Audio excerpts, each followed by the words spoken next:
Markers are such a critical aspect of speed learning and super learning that it's worth going back over them. I want to describe what makes a good marker, and there are a lot of different elements. One, a good marker is one or two words which are highly detailed. For example, you wouldn't summarize an entire paragraph as spaceship or moon landing. You would think about the specific detail of the paragraph. For example, Neil Armstrong or Buzz Aldrin.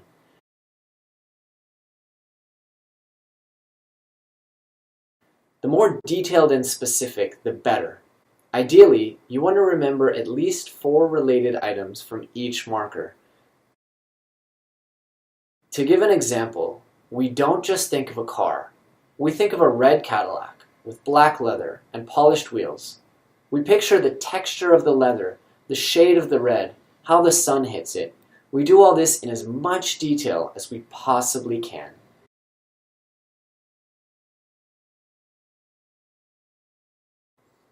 Another important factor is that it's easy to draw the connection between one marker and the next. For example, the marker Neil Armstrong should automatically remind you of Houston, Apollo 11, the American flag, or One Small Step for Man. You see, by using these highly detailed markers, we're able to remember more details with fewer memory points. We create stronger linkages or neural networks between each one of our memory points. It's a great cheat because if we go from the details back to the original concept, that works great.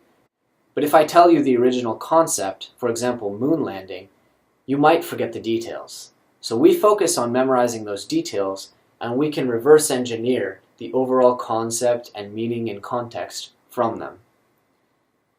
Another great aspect of a good marker is that you're easily and quickly able to convert it into an image. For example, I can quickly convert DNA into an image of a double helix, but I personally cannot create an image for genetics.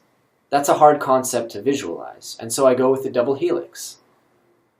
Another important thing to remember: if the paragraph you're reading presents a problem and a solution, or a conflict and a resolution, it's always better to remember the solution or resolution, never the question.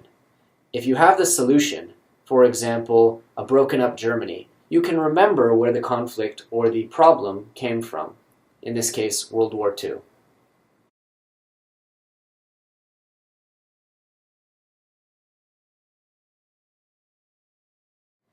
You should try to create a marker for every single important detail. For example, people, dates, formulas, events, but this isn't all. You should have 2 to 4 markers per paragraph, depending on the density of the material and the length of the paragraph. This works out to be about 10 to 20 markers per page. Now, you won't always create that many, and you certainly won't always remember that many, but that's fine. It's better to be mindful and create all of these markers for significant details you wish to remember. This way, if I forget one of my markers, I can reverse engineer it like we said before. Again, we'll be able to reverse engineer and remember other markers if we have sufficiently detailed and connected markers. It's going to take time, and you're going to have to practice to create high-quality markers quickly. You'll know your markers are improving when you're able to summarize and deduct the entire meaning of a concept or story simply by recalling the long list of markers you have.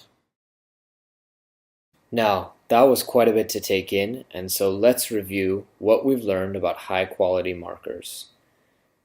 First and foremost, high-quality markers represent details, not overall concepts, and we can describe them in 1 to 2 words.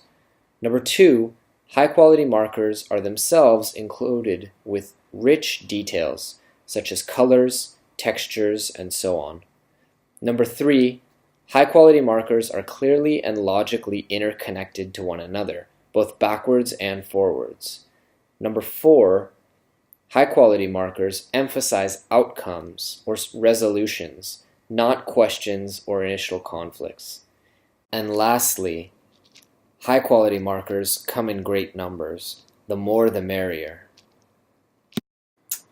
Now, choosing good and detailed markers will allow you this reverse engineering. We're using the bottom-up method instead of the top-down, and it's easier to remember these details and then deduct how we arrived.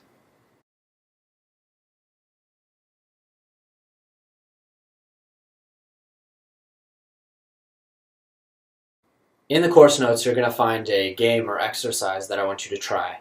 They're going to give you a few images and then swarm them in a bunch of other images, and you're supposed to remember which ones were the remembered images. Try this doing it without markers or detail, and then try encoding each one of these images. If there's an image of a rabbit, think of a childhood friend who had a rabbit and picture playing with that rabbit. Try again and see how much more effective you are when you carefully encode details. Play with this for 10 minutes a day until you see a really dramatic improvement. It'll really help when we get to speed reading.